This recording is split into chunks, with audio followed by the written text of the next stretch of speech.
Escola Bíblica Dominical. Conheça o Antigo Testamento. Hoje nós estaremos estudando os livros de Neemias e o livro de Ester. Os dois fazem parte de um mesmo período histórico na vida do povo de Deus, o período após o exílio. Ester e Neemias são personagens que marcaram a história de Israel naquele período que é chamado de pós-exílio. Exílio foi o tempo em que o povo de Judá ficou cativo na Babilônia. Os assírios, 100 anos antes, haviam deportado os israelitas, que é o Reino do Norte, e espalhado em várias partes dos seus territórios. Depois, quando chegou a época do Império da Babilônia, através de Nabucodonosor, invadiu o Reino do Sul e levou cativo grande parte dos israelitas que ali moravam, os judeus, e levaram cativo para a Babilônia. Lá eles permaneceram por 70 anos. Depois desse período de 70 anos, dois reinos, da Média e da Pérsia, se uniram e atacaram a Babilônia. Derrotaram os babilônicos e consolidaram um novo império chamado o Império Persa. O primeiro rei deles, chamado Ciro, fez um decreto e esse decreto ele permite o retorno do povo de Deus à Terra Prometida, voltar novamente para Judá, para Jerusalém e refazer as suas vidas ali. Uma boa parte do povo voltou e outra parte ainda permaneceu no exílio. Com esses que permaneceram no exílio, acontece a história de Ester e uma parte também deles acontece a história de Neemias lá e depois indo para Judá com aqueles que tinham retornado após o exílio. Esses dois personagens faziam parte do povo que tinha sido mandado para o cativeiro, mas Deus fez com que eles ocupassem posições estratégicas para poder preservar o povo enquanto eles estavam vulneráveis e também para garantir um retorno à nação da terra natal. Vejamos então algumas informações básicas dos dois livros. O autor de Neemias é o próprio Neemias. De Ester provavelmente foi Mordecai. A data de Ester é mais antiga do que a data de Neemias. Neemias 445, 425 a.C. e Ester 478 a.C. Os versículos chaves de cada um dos livros, no caso de Neemias, está no capítulo 2, versículo 17, quando ele diz ao povo, já em Jerusalém: Então eu lhes disse, bem vedes vós que triste estado nós estamos agora. Jerusalém está assolada, as muralhas estão caídas, as portas estão queimadas. Vinde, vamos reedificar o muro de Jerusalém para que nós não estejamos mais sobre essa vergonha. E o livro de Ester tem como versículo-chave a palavra que Mordecai diz para Ester quando havia a ameaça de destruição do povo judeu. Ele diz, pois se de todo te calardes agora, de outra parte se levantarão socorro e livramento para os judeus. Mas tu e a casa do teu pai perecereis. E quem sabe se não foi para esse tempo e com esse propósito que chegastes a reinar.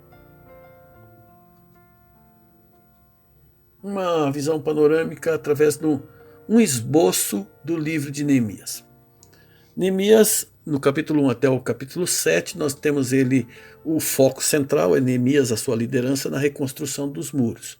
Os capítulos 8 e 10 dão mais atenção para Esdras, na renovação da aliança, e volta no capítulo 11 até o 13, Neemias como personagem central, levando o povo a um reavivamento nacional.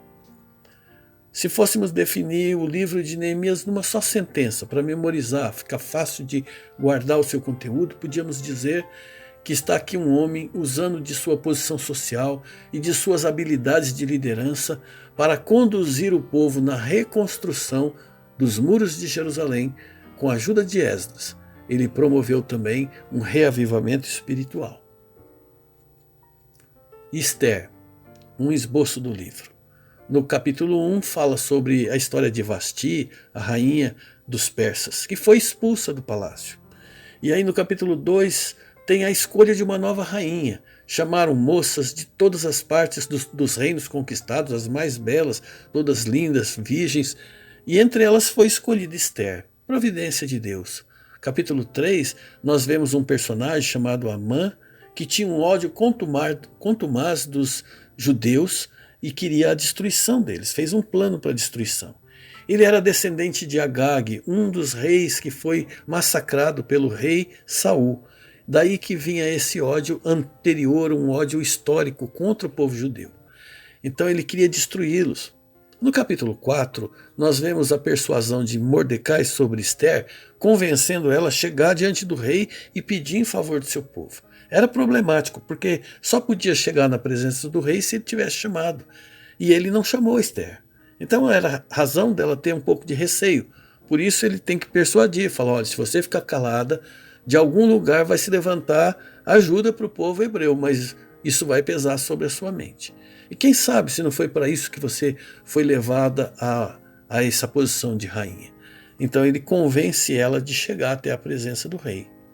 Nos capítulos 5 e 7 conta a história dela pedindo, convidando o rei e Amã para um banquete na casa dela, até que ela vai e faz a revelação do que o Amã estava planejando contra o povo dela. Até aquele momento o rei não sabia que ela era do povo hebreu, e ali ela se revela.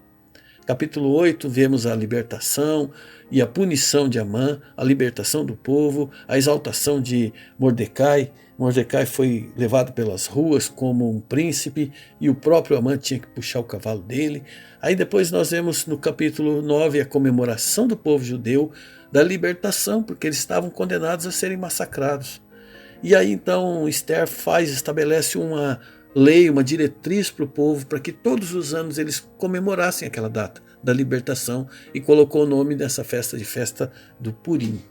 Capítulo 10 é a conclusão, onde Mordecai assume o lugar de Amã como chanceler, primeiro-ministro, capaz de dar ordens que vão beneficiar o seu povo. Esther também, se nós fôssemos pensar numa única sentença, vamos ver que Deus permitiu que aquela rainha Vasti fosse expulsa para colocar Esther na condição de rainha da Pérsia, a fim de preservar os judeus que ainda estavam no cativeiro.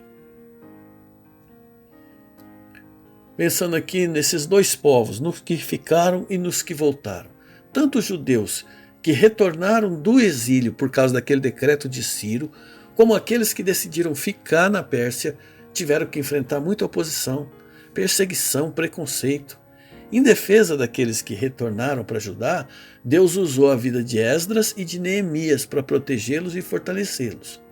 E em benefício daqueles que permaneceram na Pérsia, Deus usou Esther para protegê-los e fortalecê-los. A liderança de Neemias é algo muito importante dentro do livro.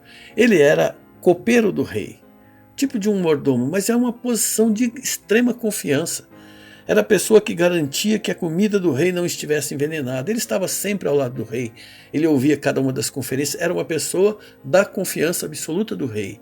E de fato ele mostrou qualidades essenciais que todo líder cristão precisa ter para ser bem sucedido naquilo que faz. Ele foi um homem de boa reputação, diante da corte, diante do rei, dos de fora, dos que eram do povo, dos que não eram do povo.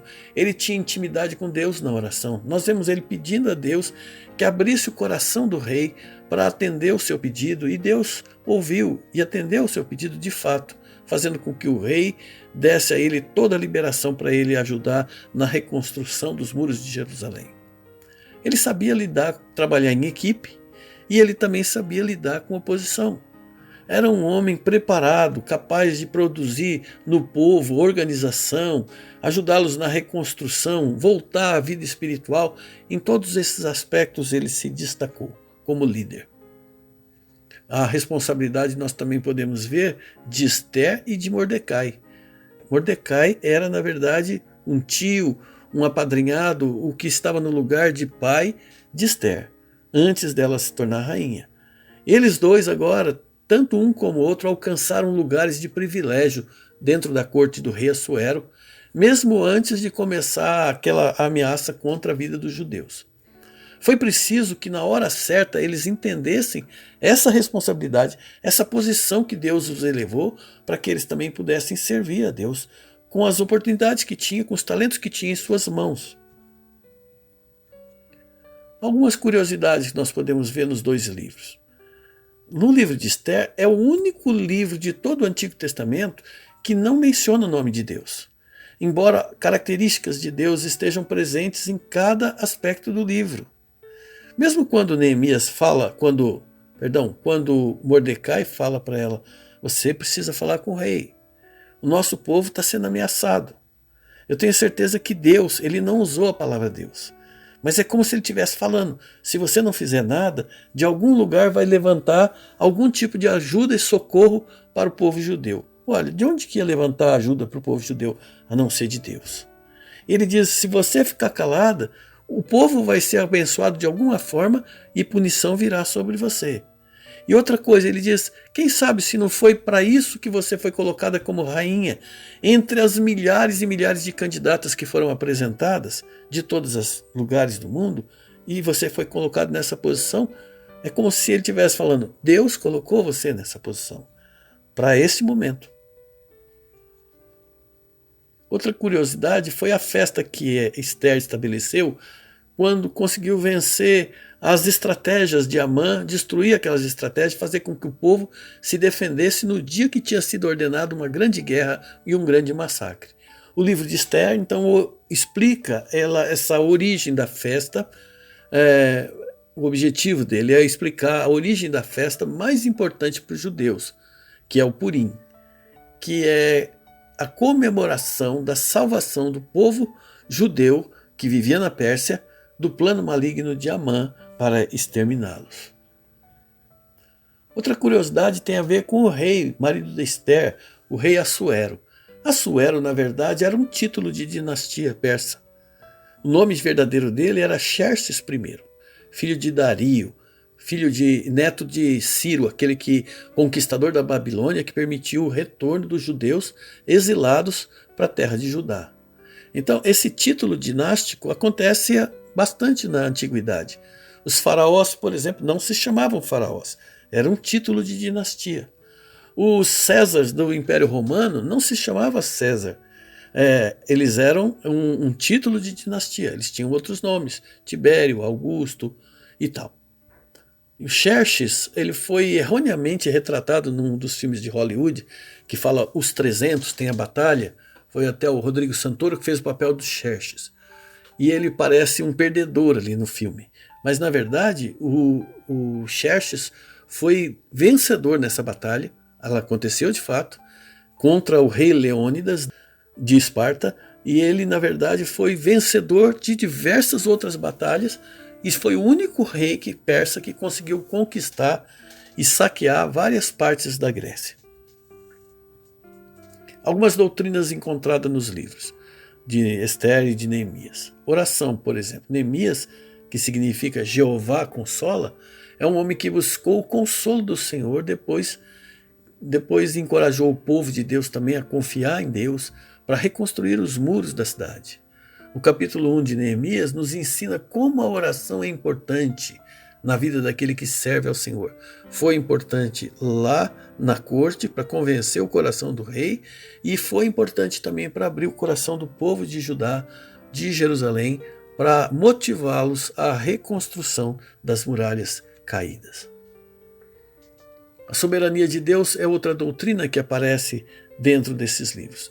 O livro de Esther, como falamos há pouco, é um livro que não aparece o nome de Deus, mas a soberania de Deus é fundamental ali. Ela se manifesta através da ação das pessoas que Deus escolheu como personagens, tanto os maus como os bons também. Mordecai exprime essa percepção ao dizer para Esther que se ela não agisse em socorro, viria de outro lugar o socorro.